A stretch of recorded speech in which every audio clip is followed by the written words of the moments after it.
अस्सलामुअलैकुम। चूँकि वफ़ाक़ुल मदारिस के पेपर करीब आ चुके हैं, 2 से 3 दिन रहते हैं। जिन तलबा का इस साल वफ़ाक़ का पेपर हैं तो वो तलबा ये वीडियो लाज़मी देखें एंड तक। आज की वीडियो में हम वफ़ाक़ुल मदारिस के पेपर को हल करने का तरीका समझेंगे और उसे हल करेंगे, क्योंकि जितना आपका पेपर अच्छा और ख़ूबसूरत लिखा हुआ होगा उतना ही वो मुमतहिन को मुतासिर करेगा। पेपर को ख़ूबसूरत बनाना सिर्फ़ खुशख़ती और ख़त्ताती के साथ नहीं है, और भी कई ऐसे असबाब हैं जिनको इख्तियार करके हम पेपर को ख़ूबसूरत बना सकते हैं। तो आज हम इसी के मुतालिक बात करेंगे। अच्छा, इस पेपर के मुतालिक बात करने से पहले हम मुमतहिन के मुतालिक कि मुमतहिन मुख्तलिफ़ मिज़ाज के होते हैं। कहीं तो मुमतहिन ऐसे होते हैं कि जो ज़्यादा तफ़सील तलब मज़ामीन पसंद करते हैं, और कई ऐसी आदत वाले होते हैं कि जो सिर्फ़ मकसद की बात पसंद करते हैं। ज़्यादा तफ़सील और बेजा तवालत से वो आपके नंबर काट सकते हैं। जैसे बोर्ड के पेपर के मुतालिक मशहूर हैं कि इसमें पेपर देखे नहीं जाते बल्कि तोले जाते हैं। यानी आप जितना ज़्यादा इसमें पेपर भरें, जितने ज़्यादा आप लिखेंगे उतने आपको नंबर मिलेंगे। वफ़ाक़ुल मदारिस में चेकिंग का निज़ाम इस तरह नहीं है।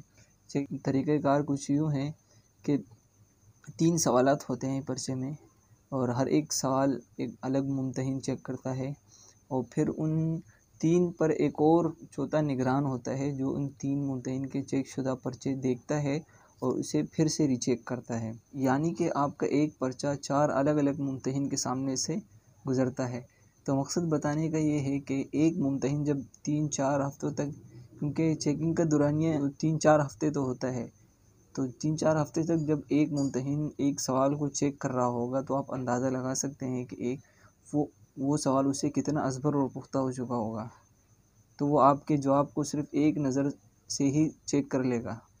तो अब आपने अपने इस जवाब का आगाज़ इस तरह से पुरएतमाद होकर करना है कि अगर वो पहली लाइन गौर से पढ़ भी ले तो उसे आप पहली लाइन में ही मुतासिर कर दें। और दूसरा ये कि हम पेपर को, अपने जो जवाबिया कापी है उसको इतना खूबसूरत और साफ़ और आसानी के साथ लिखें कि जिससे मुमतहिन के लिए आसानियाँ पैदा हो और वो मुतासिर हो सके। तो इसी के मुतालिक हम इसमें बात करेंगे। अच्छा, अब हम अपने मकसद की तरफ आते हैं कि हम किस तरह से पेपर को प्रेजेंट करें कि मुमतहिन के लिए उसमें आसानी हो और जवाबी कापी देखने से ही अच्छी लगे। सबसे पहले तो ये देख लें, हमें पेपर के अंदर ये स्टेंसरी चाहिए होती है। इसमें ये एक ब्लू और ब्लैक मार्कर होते हैं, और इसी तरह ब्लू और ब्लैक इंक पेन, फिर ये एक वाटो रिमूवर, और ये कट पेन। अच्छा, इसमें मेरा ज़ाती मशवरा ये है कि वफ़ाक़ के पेपर जो जवाबी कापी होती है उसकी पेपर की क्वालिटी इतनी अच्छी होती नहीं है। अब अगर मार्कर से लिखेंगे तो एक साइड लिखने से वो दूसरी साइड पे छप जाएगा। जब आप दूसरी साइड पे लिखेंगे तो वो उस पेपर पे लिखा नज़र नहीं आएगा फिर। तो इसके लिए ज़्यादा अच्छा इंक पेन है। इंक पेन से, अगर कट इंक पेन हो वो ज़्यादा अच्छा है हेडिंग के लिए मार्कर से। कट इंक पेन है, इसे तो मैंने ख़ुद बनाया है।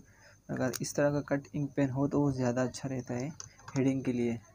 अच्छा, अब यहाँ पे मैं जवाबी कापी के पहले पेज के ऊपर जो लिखते हैं वो मैं यहाँ पे लिखूँगा, और आपने उसको नोट करना है और 2-3 बार उसकी प्रैक्टिस कर लेनी है, और इसी तरह से इसको लिखना है। पहले तो यहाँ लाइन लगा लें, और वफ़ाक़ के जवाबी कॉपी में उमूमन होती है लाइन, तो अगर ना हो तो आप एक बार लाइन लगा लें उसके अंदर, और बाकी मैं जिस तरह लिख रहा हूँ आपने उसी तरह से उसको लिखना है फिर।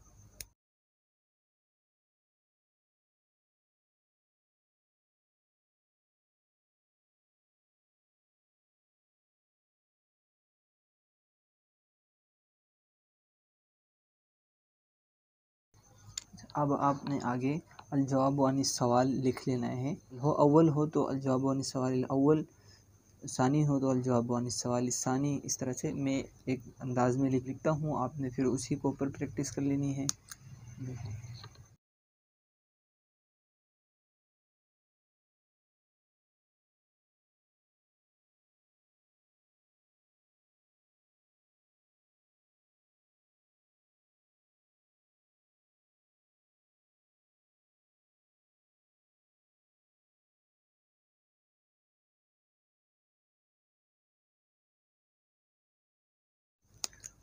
अब आपने इसी तरह इसमें सानी लिख देना है, आगे सालिस लिख देना है जो उनसे सवाल आप कर रहे हैं। अच्छा, अब हम इसको जो है ना अपने एक सवालिया पर्चे को सामने रख के इसको हल करते हैं। तो विफाक का पर्चा तो मेरे पास इस वक्त मौजूद नहीं है, ये एक जामिया का बनात का पर्चा है, इसको देखते हैं। अब इस विफाक के पेपर में होते एक सवाल में 2 जुज़ होते हैं, जुज़ अलिफ जुज़ बे। तो इसके बाद हमने यहाँ पे अलिफ या बे लिख देना है। बे कर रहे हो तो इस तरह से। सबसे पहले तो हमने सवाल को कई बार पढ़ना है, एक बार पढ़ने से हमें सवाल समझ नहीं आता, इसको कई बार पढ़ना है सब पूरे पेपर को। तो इसमें जो सा सबसे आसान लगे सबसे पहले उसको हमने स्टार्ट करना है, लेकिन ये कि एक बार पढ़ने के बाद सवाल हमने स्टार्ट नहीं करना, उसको हमने कई बार पढ़ना है। वैसा वक़्त हम सवाल समझने में इस जल्दीबाजी में गलती कर जाते हैं, तो हमने आराम से और 4 से 5 बार उसको पढ़ना है, इसके बाद हमने स्टार्ट करना है। फिर हमने बे लिखा, फिर सवाल के जुज़ियात को देखें कि वो कितनी जुज़ियात है, जितनी जुज़ियात बन रही हैं उसको हम यहाँ लिख देंगे। अच्छा, जैसे इसके अंदर अब ये हैं 3 जुज़ियात, हदीस मुबारका का तर्जुमा, खत कशीदा अल्फाज की तशरीह और हदीस में मज़कूर 10 अफ़ाल की ममानियत के वजूहात। हम इसको 4 बना लेते हैं क्योंकि उमूमी तौर से सवाल में इबारत पर एराब का भी जुज़ होता है, तो हम इसमें मिला लेंगे।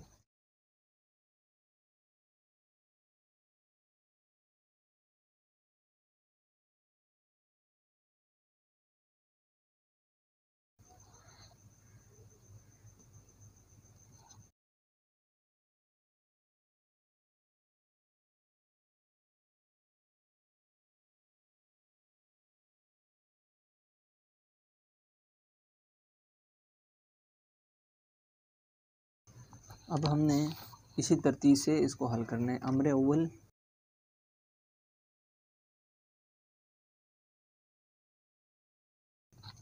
ये हो गया, अम्र अव्वल, इसके नीचे हम यहाँ लिख देंगे इसको, क्योंकि इससे क्या होगा मुम्तहिन के लिए एक तरतीब से होगा, उसके सामने उसको चेक करने में आसानी होगी।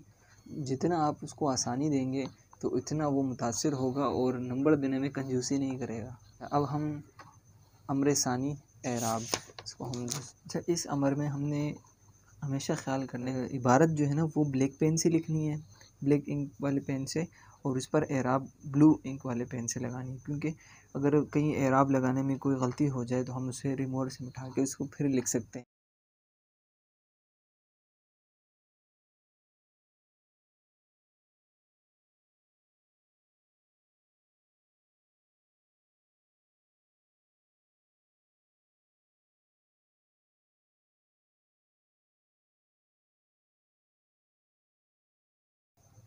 अच्छा, ये इतनी इबारत काफ़ी है, अब इसके ऊपर एराब लगाना होगा। अच्छा, फिर उसके बाद अमर सालिस हो जाएगा ख़त कशीदा अल्फाज। तो ख़त कशीदा अल्फाज के लिए हम इस तरह से यहाँ पे लाइन लगाएं और लाइन से इधर अल्फाज लिखें और इस तरफ उसके मानी लिखें।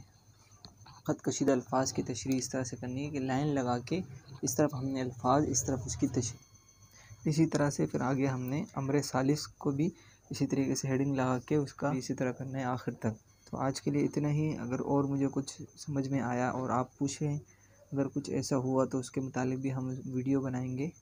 अस्सलाम वालेकुम।